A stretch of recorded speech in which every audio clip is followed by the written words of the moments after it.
happened. All this will go well for them. So the past quarter was a monsoon quarter, and it seems they've done fairly well. Rakesh, just we'll keep this short because we'll wait by for the presentation. But what's your view on the stock from here on? Here, Dalmia Bharat actually is numbers were pretty much in line. The stock corrected the next day, though. A couple of downgrades did come in there. But the second half of the year, they as well are talking that it'll be quite good. From the large cap names, what do you like? So I think Ultratech is one of the best plays out there because one, despite their size, they're growing the fastest. They're capturing market share. Their expansion plans are looking extremely solid. And as we saw that even in a lean quarter, they have notched up a margin of more than 1,000 rupees per ton. And with cement prices having moved up substantially in Q3, I think Q3 and Q4 are looking extremely promising. Okay, all right. Rakesh, just one more word out there. You know, the net debt number has come up on the screen. It should come up for our viewers as well.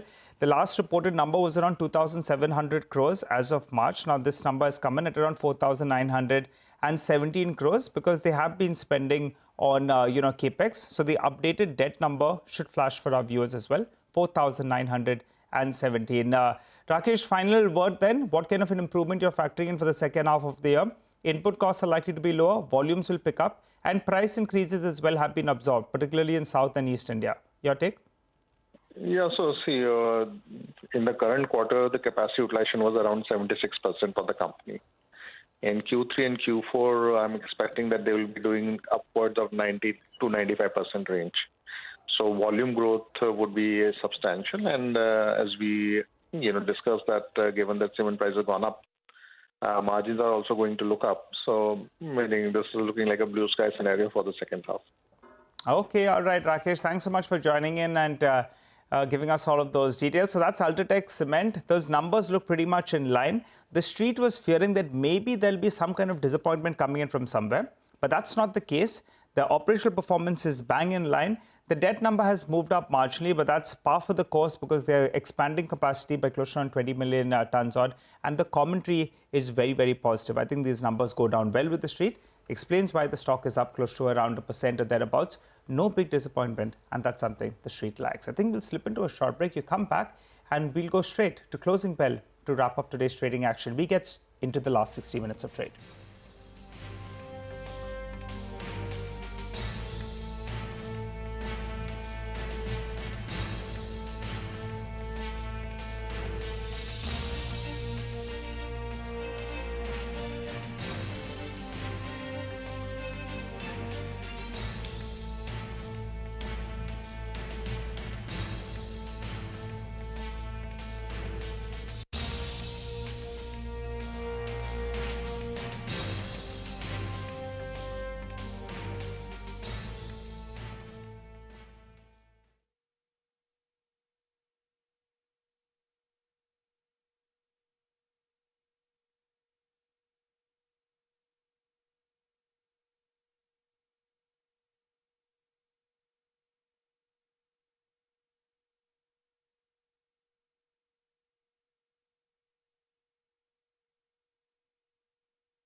You're with us here on a fresh new edition of Closing Bell. Last 60 minutes of trade coming up. We're coming to you from the CNBC-TV18 News studios. I'm Prashant. With me, my colleagues Surabhi and Nigel. Guys, hi, good afternoon. Good afternoon. What is the dialogue from Pushpa? Have you seen Pushpa, you guys? No, I don't remember. Jhukega nahi. Do you remember that?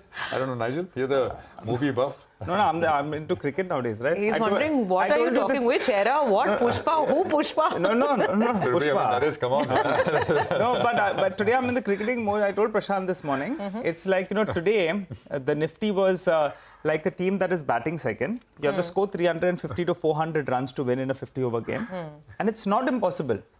Because you can do it. It's been done before. Guys, I love your enthusiasm, but I don't want it to be jinxed just for, the Bulls case or the Bulls cause. But yeah, Prashant, like I have to say, I was looking at global markets right now. This cricket, this Pushpa. There's everything happening. Look at the market as well. It's 40 points lower. I mean, so this is incredibly positive outcome from the day's low. By the way, Pushpa will resonate because we just have the PVR management also joining us in just a bit from now, that connection with the markets.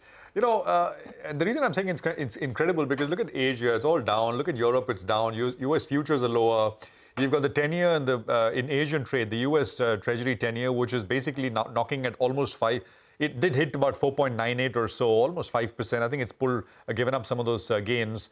And amidst all of this, the market here is down just 25, 30 points. Actually, I think came back into the green also at some point, at one point in the day. Really, can't fault what's going on here at all. Later today, we'll hear from Fed Chair Powell, and I think that'll be important for yields. But the fact is there anything happening in terms of a fallout of yields going to 5%?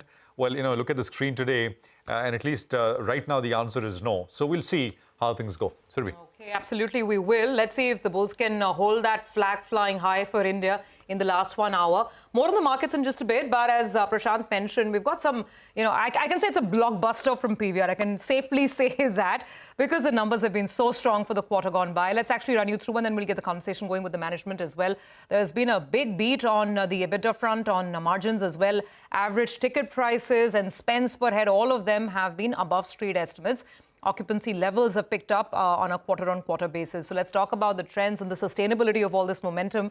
We have Ajay Bijli, Managing Director of PVR Inox, as well as Nitin Sood, CFO of the company. Gentlemen, good afternoon. Thank you for joining in. And I must say this is, a good continuation and encore because I was here the last time around we were doing this interview. And Ajay, I guess things have only gotten better, you'd say? Absolutely. Couldn't have asked for anything better because, last year, this quarter wasn't good at all. People were still skeptical about coming out.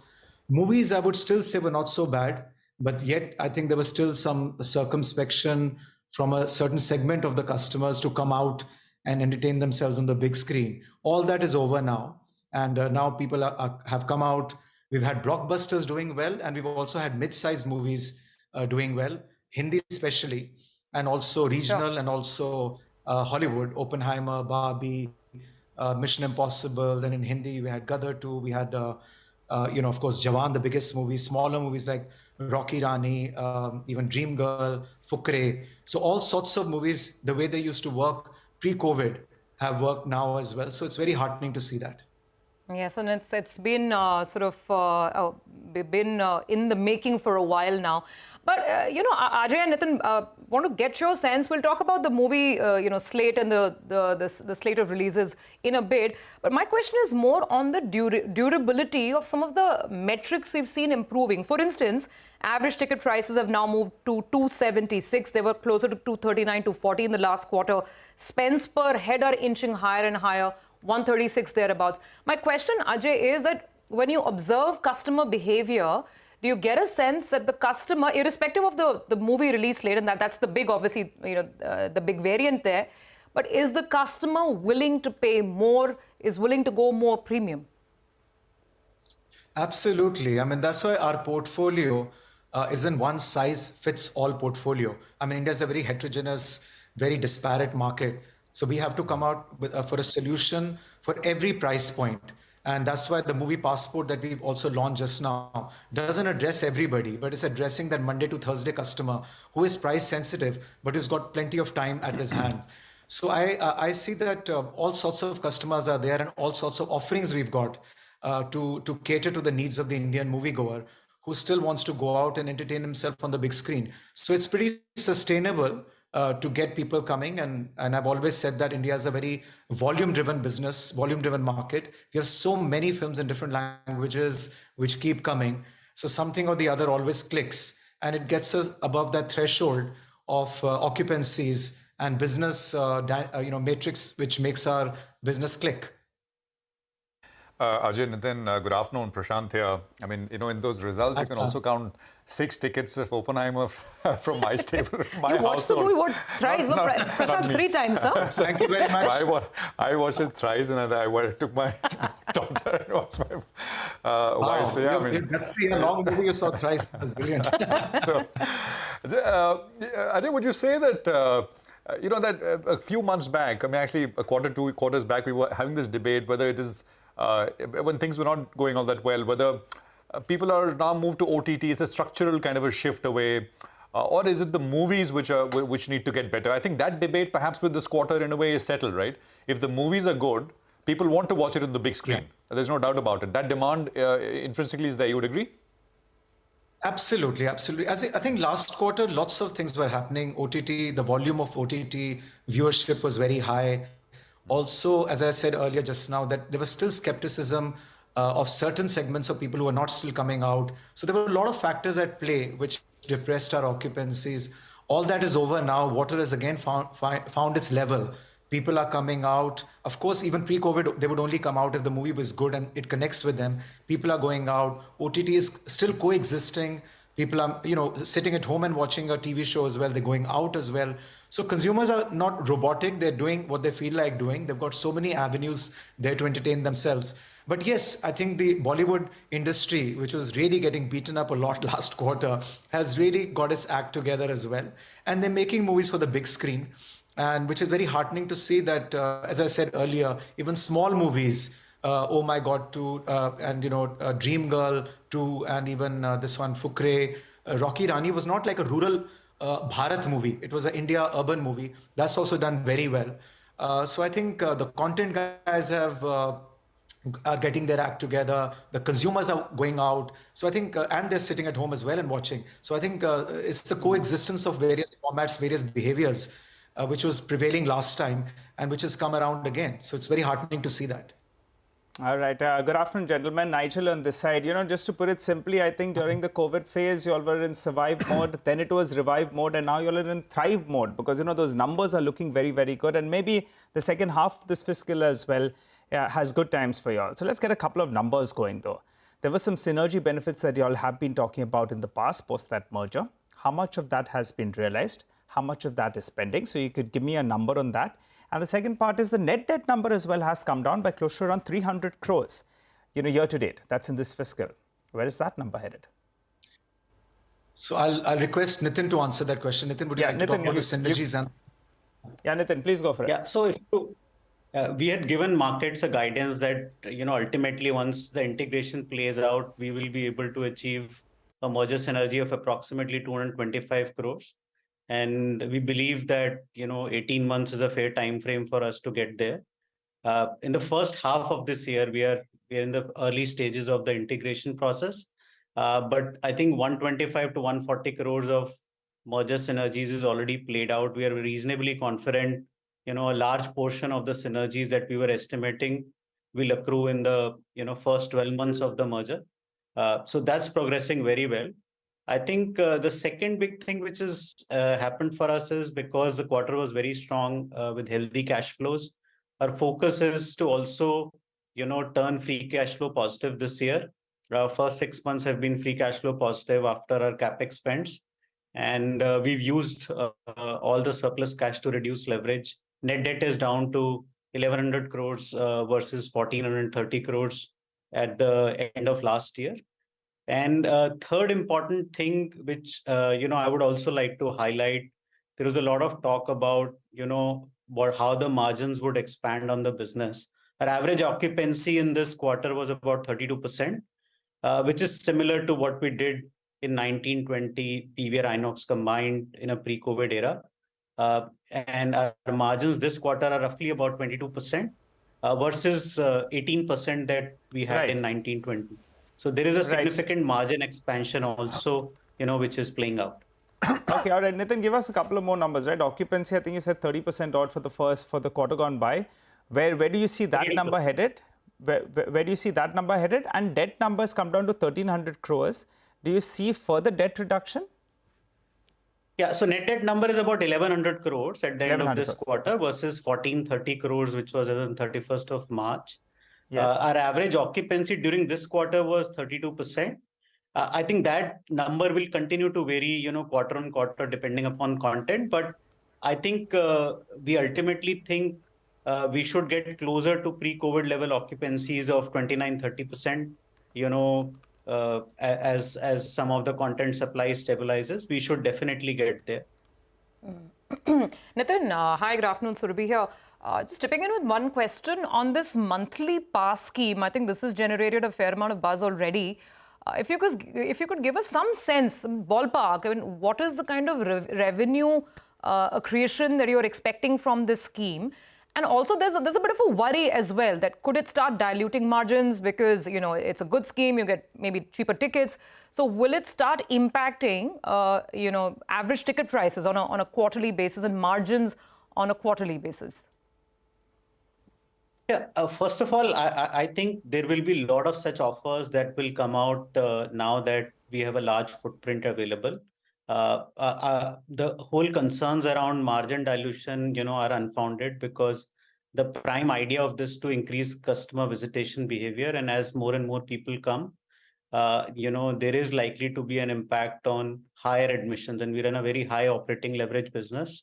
So more the number of people who show up at cinemas, there is additional spends on F&B, advertising, etc. So clearly, we don't see any impact on margins.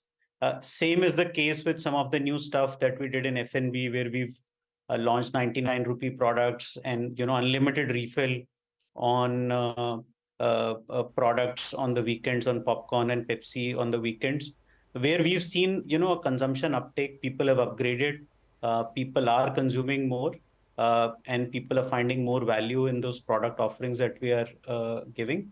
So absolutely no impact on margin. And the idea is to do more such things which, entice more and more people to come back to theaters. So is the focus on volumes and not necessarily higher value growth? Would that be the right way of looking at it?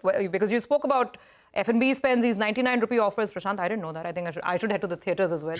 He's talking about 99 rupee offers. I was unaware. But basically, I mean, to come back to the question, is it more to push volumes now? Is that the strategy?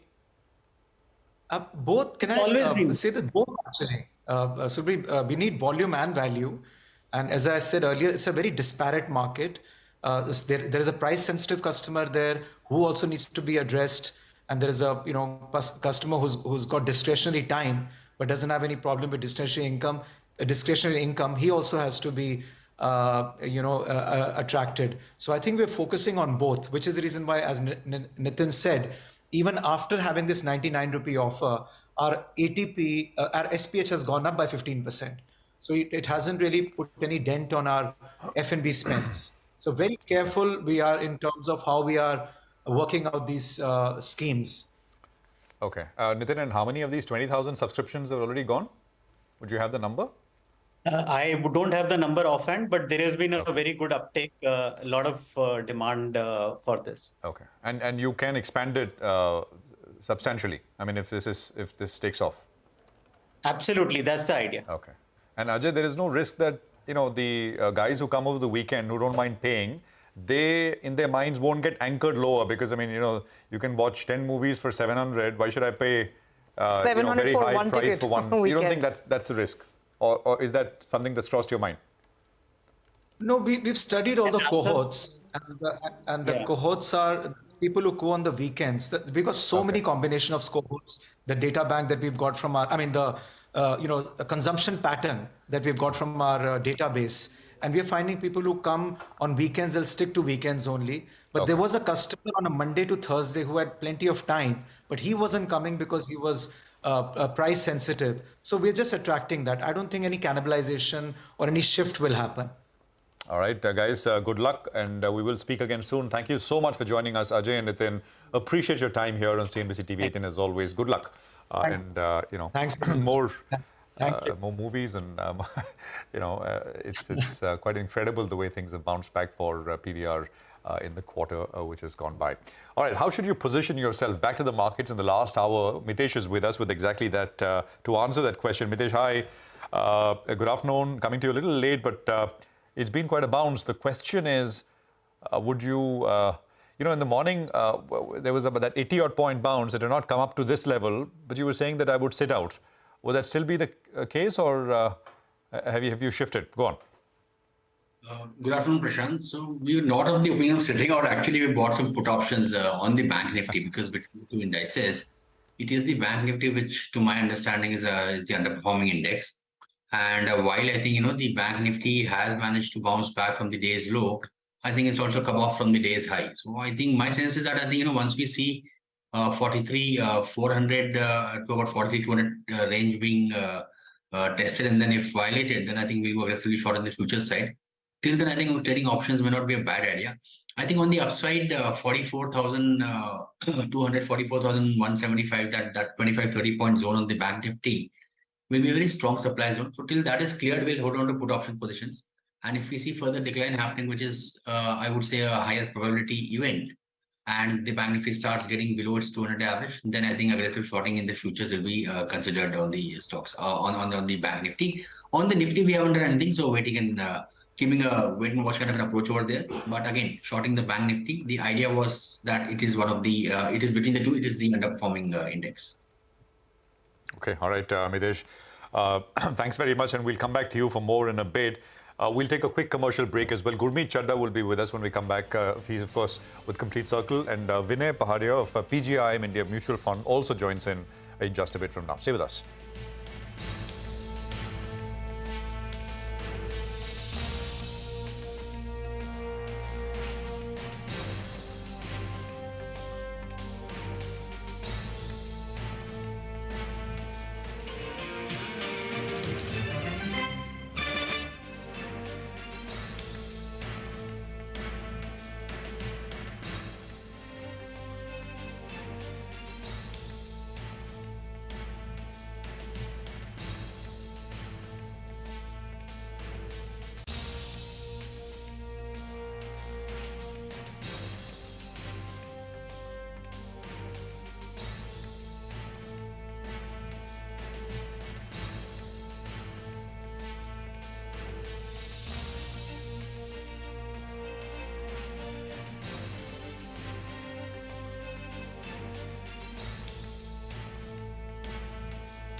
Welcome back. Well, the market is seeing a little bit of red, but nonetheless, the recovery has been quite spectacular from the lows. Right now, let's see if much of it can sustain or not. Focusing on some stocks next then. IGL is in focus and it has been down in trade. Sonal is joining in. Now, this deals with Delhi rolling out a policy for more electric vehicles. I think they're looking at cab aggregators moving to the EV side very quickly. Sonal, so what's the story here? Well, it is absolutely a negative for IGL because that would take away their volumes. First, to give you the news, Delhi government, they've gone ahead and approved the much-awaited EV policy for cab aggregators. It has been under discussion for almost a year now. The policy says that there is a timeline for conversion for cab aggregators to EV. 5% EVs within 6 months, 50% in next 3 years, and almost 100% in the next 5 years is what they're expecting. Delhi government is mandating 100% of all cab aggregators and delivery service providers to switch to EVs by calendar year 2030 itself. Now, what this means, of course, that it would take away incremental volumes from IGL once they switch to EVs, and ICICI Securities has put out some estimates as well. They are assuming an EBITDA per SCM of around 7.2 rupees. That is the current EBITDA per unit for IGL. It would mean an impact of 270 crore rupees on the company's financials. Now remember, the FY25 EBITDA is expected to be around 2,500 crore rupees. So around 9 to 10% of an impact on the EBITDA is what they are expecting. Prima facie, this is a material negative for IGL. But of course, this implementation will come with some ground challenges, and notwithstanding that, it is something that will impact volumes to the tune of 1 MMSCMD. Right now, they have CNG volumes of around 6.1 MMSCMD, out of which 30% come in from taxis or cab aggregators itself, and out of which around 50% come from taxis which are registered outside Delhi. So that means around 1 MMSCMD of their volumes could be impacted out of 6, and that could hit, of course, their EBITDA and bottom line as well, and that's why the sharp downtick on the stock today. Okay, all right, got that. Thank you very much, Sonal, for the details over there. IGL are taking quite a sharp knock. Let's welcome in Gurmeet Chadha into the conversation this afternoon. Then, Gurmeet, thank you for joining in. Well, who better than you? You're a Delhi guy. So tell us, I mean, is this a valid fear that's hitting IGL today? And what would your view be on the stock? No, it is a concern, but I don't think so. I think there will be few changes. I think it would be difficult to transition so quickly, and there are a lot of political cloud, all these segment commands. So I'm sure there will be some modification, but the overhang would remain for some time. And the CNG volumes for IGL are upwards of 6 million metric cubic meters, if you take, of which cab aggregators would be probably 40-50%. So if you remove how many cabs are in state, out state, there will be material impact. Also, the stock has been subdued. It also trades at about 16-17 times. So it's not that the stock is too expensive, but till the time this overhang remains, I think there'll be some concern. Gurmeet, by the way, our Finding Great Chola Bhatura club is advanced. I was able to find over the weekend gone by. I was able to, my hunt continues, and I was able to find actually some good Chola Bhatura here in Bombay, all the way in Chembur. And there was a nice plaque on the wall there which said that I'm a Punjabi. I only see the first five alphabets of cholesterol. So I thought I must tell you this. Of course, that's chole. But it's life has gotten a little better. By the way, I also discovered that a lot of these outlets in Delhi, have introduced these packed things that you can get to cities. I mean, Sitaram, etc. in Delhi do that as well. So I don't know if you know that. You need to have them fresh. You need to have them fresh. Packed thing doesn't work. It's too soggy. No, absolutely. Talk about Polycab. It's been one of your finds. I believe COVID finds, right? First identified it, I think in 2020, 2021. Stock's done phenomenally well since then. Results came out. Numbers are looking super good. We spoke with the management earlier. Actually, not just Polycab, but even something like Astral. We had the management on. The stock's down sharply. Commentary is gangbusters. What do you do with these two names? So Prashant, I think Polycab guided for 20,000 crore top line by FY26. I think they're already now at 4,000 crore quarterly run rate. So they're much ahead. I think they beat before that. They continue to gain market share in cables and wires. Their margins continue to expand. I think the FMEG business is still what is soft, but I'm sure over a period of time that will work out. They're very nicely transitioned from B2B to B2C. Now the focus even is on exports markets, and cables and wires are not just the proxy to housing, but the entire power manufacturing thing. So I think it's still a great play. Obviously, not as cheap as what you got during COVID, which was in 3 digits actually, close to $1,000. So it's been a stellar rally, but I think it's a good, steady business, boring business. You should compound 20% for long periods. So it's a core portfolio stock. May not incrementally want to add at these levels, but you still want to hold it. I think in pipes, we, beyond Astral also, we like APL Apollo. We like there's a small company called GTL Industries, whom I think you attracted also some time back. So this business also is seeing, consolidation, premiumization happening. So a lot of companies, the value and the premium segment, the share is going up. The exports are picking up. And you get, the government orders, which is gel, the one related to water.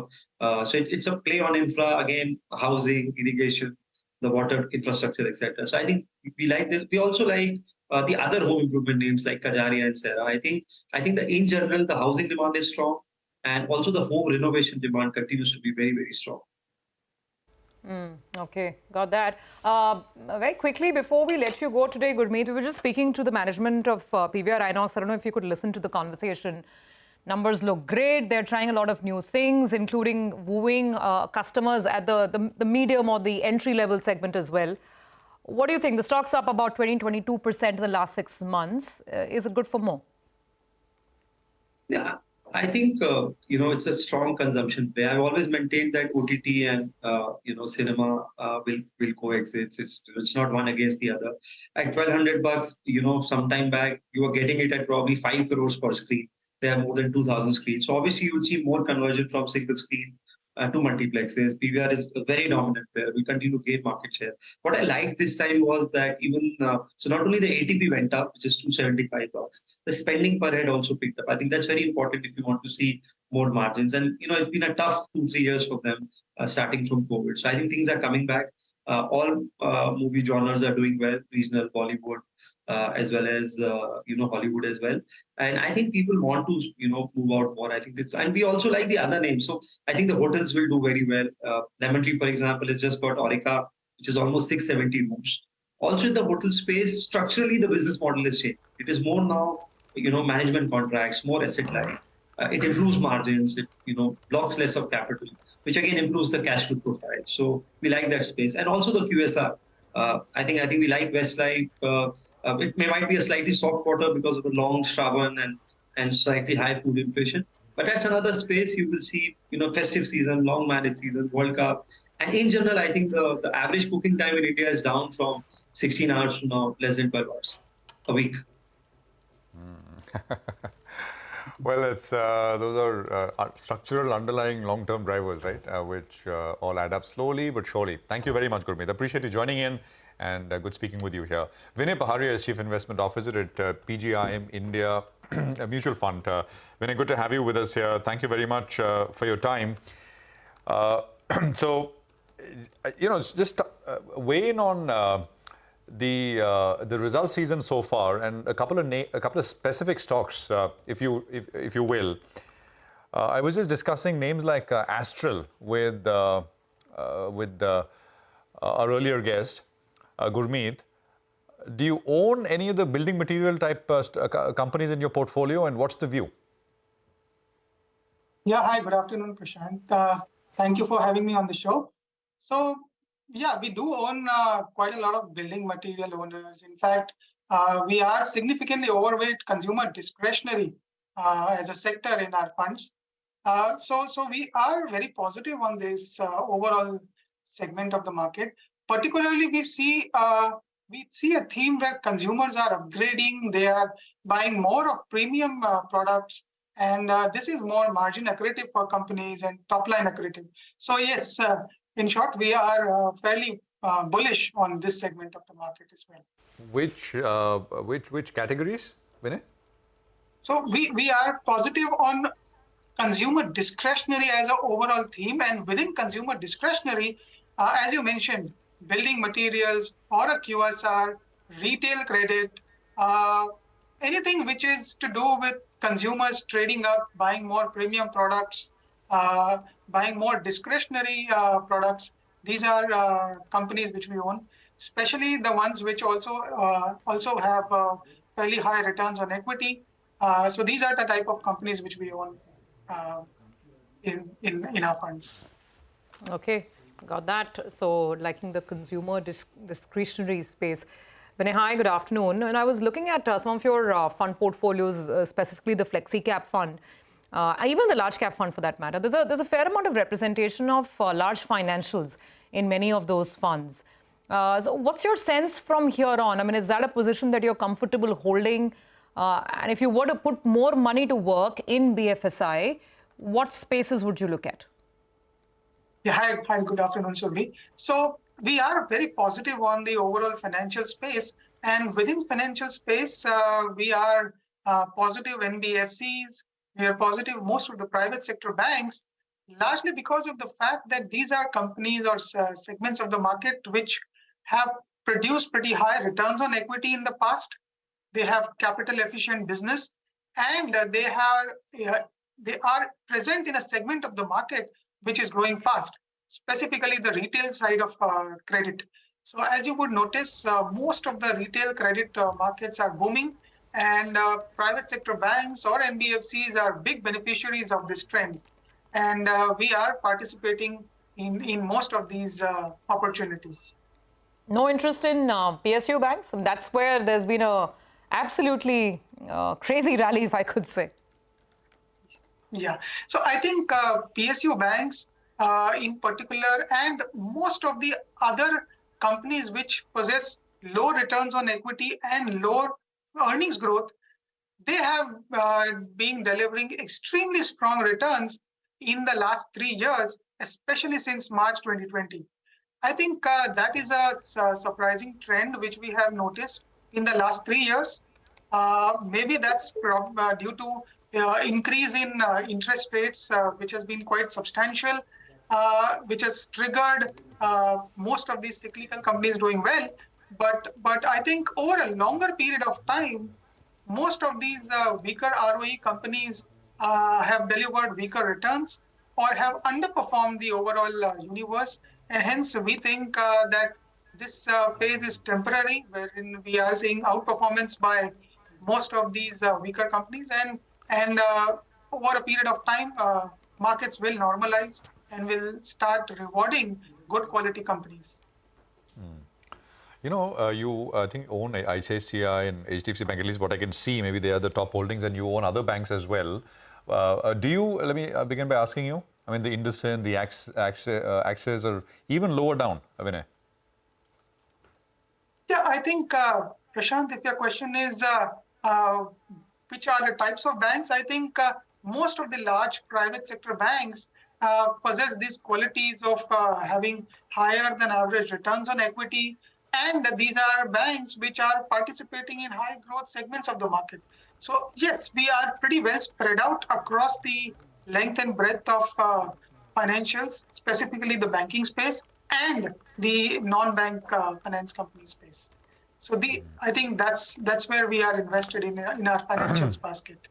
Okay, and in the non-bank is housing finance companies or something else? Yeah, it's mostly housing finance or consumer lending companies.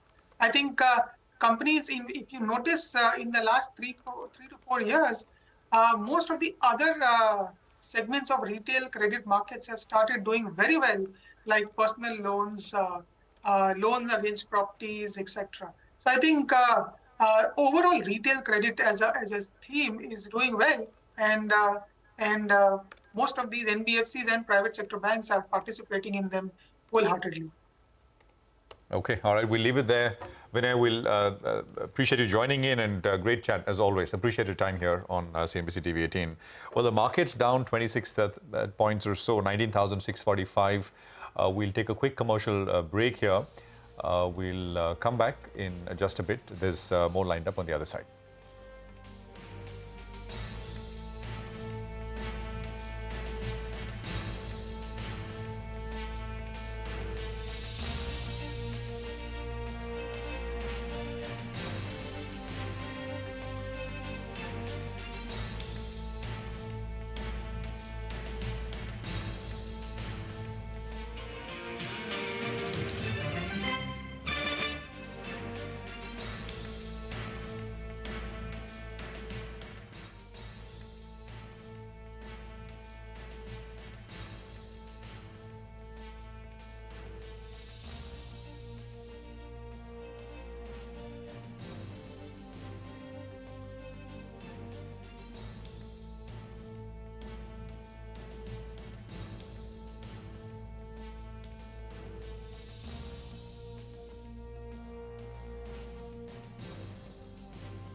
Welcome back. Well, the markets have moved to the low point, moved lower at least, in the last few minutes. When we started off the show, actually, we were well in the green. It slipped a little bit from the top. I think ICICI Bank, that's the one that's moved a little bit lower. So that's a bit of a problem point. But otherwise, from the broader markets, plenty of stocks are doing well. NBCC now is up close to around 9%. Big up move is what we're seeing out there. SJVN as well has spiked off. Pull up Vascon as well. That's another stock. Some of these stocks have seen a good move, particularly in the last 1 hour or so. But good time to shift focus to our special segment, where we get you a few, tidbits in terms of D-Street chatter. Nimesh joins us to tell us what is he picking up. Nimesh, a lot of odds against us this morning. But the Nifty, we're down only 30, 40 points. I think the bulls will take it. Oh, absolutely, Nigel.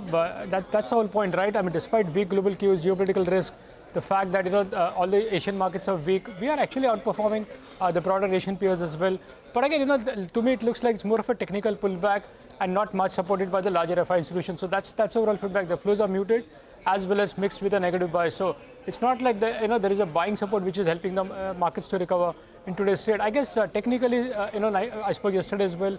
19,630 is acting as a very strong support on the Nifty. So from there, using a bit of an uptick there. But again, on the upside, 19,830 will act as a very strong resistance. Clearly, the FNO positioning was suggesting a bit of a pullback as well. A lot of position on the short side. The PCR had moved to almost at 0.9. So I guess that's how it's played out in today's pullback. So that's overall feedback. I guess what's moving the market largely is the earnings, and that's going to be the key driver, at least in the short term. Look at today's big movers, both on both sides. It's largely the earnings which are reacting, on the stock side. So that earning trend should continue. But I guess today's pullback is morely technical in nature, but the FI flows are still negative. Okay, in terms of specific stocks, Nimesh, what's on your list today? Well, the first stock on my list today, Prashant, is Minda Corp. Big mover in that stock and on good volumes as well. A couple of reasons. One, the Bajaj Auto commentary was quite strong. So that's having a rub off on Minda Corp as well. There are large suppliers there. And also there is a strong buzz of the company winning a large order as well. So I guess these are reasons why Minda Corp is buzzing in trade today. So that's the first one. The second stock is Electrosteel Casting, something we don't talk too much about. Stock is almost at 52-week highs. I understand there's going to be a very large block in Electrosteel Casting very soon. I was just looking at some exchange disclosures, and interestingly, yesterday and for the last few days, some domestic mutual funds have been meeting the management as well. So looks like something big could come in Electrosteel Casting. So that's the second one. The third stock is IRB Infra. For the last couple of days, there is a good accumulation happening from larger HNIs. The flows are still positive, is what I understand. And leading influential investor seems to be quite active in IRB Infra, and that's the reason why you're seeing a big move in that stock in the last few days. Nimesh, any intel on Astral? The numbers were slightly below consensus expectations, but anything apart from that? Not really, Prashant. In fact, even the management commentary was quite strong, right? They spoke to us, and the management was quite confident about the growth going forward. I guess it was more about preemptive, pre-positioning ahead of the earnings, and I think that's something which is leading to a fall in today's market. But otherwise, not much heard of in terms of negative news as far as Astral is concerned. I was speaking with, thanks Nimesh so much for that, appreciate it. I was speaking with Surabhi to ask exactly that question, that numbers look good, commentary was good. What happened to the stock? It went down 6%. Numbers standalone, like on like, compared to their own numbers were good, but compared to consensus expectations, I think they were slightly below. Not very much, 3-4%. Yeah, but maybe pre-positioning, very high valuations. That's about it. Yeah, that's what she was indicating. That I think we're talking even FY25 or 26. We're talking 45, 50 times forward earnings, 2-3 years down the line. So therefore, that could have triggered a bit of profit taking on this one. Mitesh Thakkar is with us. So let's quickly go and get in some final trades then. Mitesh, hi, afternoon. What's the advice? Not bad considering what the global picture has been like today. What are the final trades on stocks as well? So, my advice is, basically to one, as I mentioned, we've had some put option positions on the bank Nifty. We're carrying them, but on the stock side, I think Bajaj Auto, and both Hero and Bajaj have done well, but Bajaj Auto is closing with a lot of strength in a weak market. This should see follow through in coming days. So that's a BTST with a stop at 54.50 for a target of 55.35. And Bandhan Bank been negative for last few days. I think numbers were also not very taken, were also not accepted as positive. So there is some selling pressure over there. This should see more declines. So this is a STVT with a stop at 231 for a target of 222. Okay, all right. Thanks a lot for that, Mitesh. Well, Nestle is the other stock on our radar. It's surging post its numbers. Mangalam joins us to run us through the fine print. Well, Mangalam, as you told us earlier today, when you had joined, that time they were doing annual revenues of close to 10,000 crores. Now, on a quarterly basis, they're doing 5,000 crores. Good going, eh? Good going for Nestle. In fact, strong gross margin improvement is what stands out this time around for them. The stock hitting a fresh record high as well. That's not all. The 1:10 stock split that the company has announced as well is something that the street likes. Most would have expected, 1:5, etc., because the face value was 10 itself. And to add to that, the company's EBITDA margins have also expanded by a good 70 to 80 basis points. If you just take a look at it, the revenues crossed that 5,000 crore mark, 5,037 crores compared to street expectations of 5,142. That's a mild miss, but I'll tell you why the street is not worried about that. The EBITDA coming in at 1,224 crores. The street was working with a number of a little over 1,200 crores. And the net profit came in at 908 crores versus expectations of 805 crores. The other 100 crores came in on account of an exceptional gain. Now, the domestic volumes grew by about 4%. Again, in line with, largely in line with expectations of 5 to 7%, mildly below out there. Domestic revenue growing 9%. At the same time, the export revenue, which is about 5% of their revenue, that dipped 6.5% versus expectations of 12 to 15% growth. And that's where largely the miss on the revenue has been. So nothing really to worry about. The gross margins, they've expanded by about 370 basis points versus street expectations of 80 to 100 basis points itself. And as a result of which, the EBITDA margins have jumped 220 basis points year on year. And the companies increased their ad spends. Despite that, we've seen a big jump in the EBITDA itself. The management said that domestic sales have actually grown double digit on account of mix, volume and price. E-commerce is doing well for them as well. And going forward, because of the healthy milk flush season, they will see further deterioration in milk prices, which is good for them because that means that the margin expansion that the company has reported this time around is likely to continue for the next few quarters. And the second half, obviously, we will see a better sales mix as well on account of festive season. So all these things in the near future look good for them, as a result of which the stock doing better. Okay, got that, Mangalam. Thanks very much. Explains, the initial volatility on the stock. And finally, I think the market's made up its mind. Seems to be quite happy with Nestle, specifically that stock split also aiding sentiment. We have Amrish Baliga joining in. Mangalam, thanks very much for that. We have Amrish with us, as I said, joining in for the last leg. Amrish, your thoughts on Nestle in particular, and if there's any other FMCG stock from which you're expecting maybe bumper earnings, anything specifically on your radar? From FMCG, that is. Nestle earnings were decent, and I think, because of the split, I think there would be interest in the stock, although still, even after the split, it will be quoting at about 2,400, 2,500 levels. But still, I think the demand will be better than what it is right now. And if you're looking at the wedding season, the festive season, as well as the elections over the next 5-6 months, I think this will put enough money in the hands of the general public. And the spend, as far as white goods is concerned and FMCG is concerned, I think that we should see a decent bump up. So other than Nestle, clearly, I would look at, buying Britannia, Dabur also, which has, fallen today basically because of that news in US. But then I don't think it should really affect too much. So I think even at these levels, I think Dabur is a decent buy. Among the white goods, I would possibly look at buying Voltas. Oh, Voltas. All right. You believe that the worst is in the price, huh? Because, Voltas has been a little bit of a disappointment on the margins as well as on market share. But you think that it's the right time to get in. Got that, Amrish. But, normally you give us that one stock that you've done some research on and you believe that you'll be positive. Voltas we've got. What are that one particular stock that you want to tell us about? The stock is Sona BLW Precision Forging, which is a leading automotive technologies play, which designs, develops, and manufactures highly engineered mission-critical next-gen automotive systems and components. They have about 71 OEM customers across India, Europe, US, and China for both electrified and non-electrified powertrain segments. And they have 9 of these state-of-the-art facilities across India, US, Mexico, and China. 26% of the revenues actually come from the EV supplies and about 22% from hybrid. So basically, it is future-ready and a de-risk model. When you look at the order book position, that's about 22,000 crores, which is roughly about, the next 3 years sort of revenue.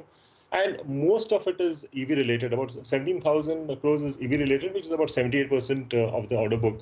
So among the fastest growing auto ancillary companies with an expected PAT CAGR of about 35% over the next 3 years, look at the EBITDA margins, it's about 27%. So expected EPS for FY25 is about 16, and with this, my target price is about 640. All right, got that. Amrish, stay on. We'll have some more questions for you right now. A very quick break, and we'll be back with the market flows.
Welcome back. Must say the weakness is returning, and there's been selling at higher levels. Just nerves are really out there, and you've got US futures which are still pointing southwards, and you have that speech coming up from the Fed chief. And from the time we started closing bell, this market has given up a good 60-70 points. Just a quick check on where the drag is. Financials anyway have been fairly weak. So your ICICI Bank, Kotak, those stocks have been down right throughout. Bajaj Finance is seeing some additional selling. That's one to keep in mind. And iShares has not shared the enthusiasm that we've seen on Bajaj Auto today. In fact, Amrish, let me make that our final question. What do you make of the huge reaction on Bajaj Auto? Definitely good performance, no doubt. But the stock has already run up. Even then, we're seeing a 7% pop on a weekday, otherwise, weak market day like today. What do you think of it? I think it's clearly based on the earnings, and like I said earlier, with the festive season as well as the elections and all that coming, And I mean, again, when we talk of the wedding season, clearly the demand for two-wheelers is going to move up. And I think that could be one of the reasons why there is interest, especially in Bajaj Auto as well as other two-wheelers. So I think, I mean, this up move can continue for a while longer. Okay, all right. Amrish, I wanted to ask you about Ultratech Cement. You know, that's been the big mover actually of the last 1 hour or so. Those numbers look pretty good. You know, there was no disappointment. And the buzz was that there was going to be a disappointment. So in spite of having higher maintenance cost, employee cost as well was higher. But they had the benefit of lower power and fuel costs. And that's what got the numbers in line. What's your view on the stock at these prices? See, I think cement overall, I'm quite, bullish because in the past 2 to 3 years, we had seen the demand moving up, but the margins had not moved up because the costs had moved up. But now onwards, I think we'll clearly see the cost, being under control. And at the same time, we are seeing the cement prices slowly inching up. I think that will increase the margins going ahead. So you'll have high volumes and higher margins. So I think most of the cement stocks should do extremely well. And especially, I mean, the top ones like Ultratech and Ambuja. I mean, these are my picks in this space. All right, got that. Amrish, we will then leave it on that note for today. Thank you very much for joining in. Appreciate you being with us on Closing Bell. Well, we are just down to the final 1-2 minutes of trade, and what looks quite apparent is that this is going to be a 60-point cut, no taking away from that. But again, if you contrast that with the kind of drop we've seen across Asian equities or the way Europe is down between 1 and 1.5%, maybe it's not all that bad. Anyway, talk about where the pressure was on the downside. Some of the IT reactions on the large cap side have been very, very severe today. Wipro really stands out with the disappointing performance for Q2 and a weak guidance for Q3. 3% lower on that stock. It kind of took some others down, where the Tech Mahindra was lower, TCS was lower. And then come in your financial names. So ICICI Bank, as I was saying, Kotak Mahindra Bank, these are the big ones on the way down. Reliance didn't quite support the bulls cause today. Reliance is finally ending with a cut of almost 1%. And you had some selling in stocks like Hindalco and NTPC as well. Now, that's the weak side of the screen. On the flip side, we've had outsized result reactions. And actually, we had good result reactions on a lot of the big Nifty winners. Bajaj Auto, 7% up. LTI Mindtree, about 6% higher over there. Nestle was up 4%. And Ultratech, as Nigel told us, that the results were actually, absolutely spot on. Nothing wrong with them at all. About a 3% up move there as well. So I guess, Nigel, the fact that we had good Nifty earnings, largely speaking, maybe that partially at least saved the day. Well, it's a very tricky market though, Surbhi, because if you bought that dip, you'd be making money. But towards the end, if you didn't sell in time, you'd be losing. You'll be again down close to around 19,600 odd. A few stocks that did very, very well though in today's trading session. Shakti Pumps, they got an empanelment. The street read that very, very positively because the quantum was very high at around 1,600 crores. So that stock went home with solid gains. You had NBCC that was up close to around 12% odd. So that stock did pretty well. Apollo Microsystems, well, that stock is up close to around 7.5%. For the week, it's up close to around 18%. Couple of other names, Vascon as well was higher in today's trading session, was lower actually. That one has recovered. You had HCC in the final hour of trade did pretty well. That one as well was up close to around 3% odd. So all in all, well, from where we started off, Surbhi, you'll be happy to see that we end with a cut of only around 60 points. But on the flip side, getting into the final hour of trade, you're expected Nifty, you'd be hoping the Nifty builds onto those gains, but maybe there was a weekly expiry related factor as well that played out. And that's why we went closer to around 19,600.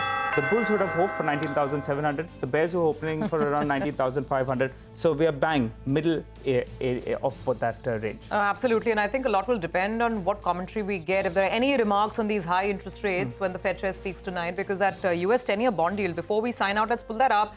It is, refusing to lie down or lie low, 4.97% the last I checked. It's basically almost touching 5%. Let's see if we get that 5 in overnight US market action, or whether there's some talk down that comes in from the top Fed officials or not. That is the big watch point, along with, of course, all the developments in the Middle East. There you go. It is relentless at 4.9697. We have to watch this one quite carefully. Okay, with that, it's a wrap on this edition of Closing Bell. It's a goodbye from the entire team that puts this show together, but don't go anywhere. Our Thursday special Big Deal is coming up next.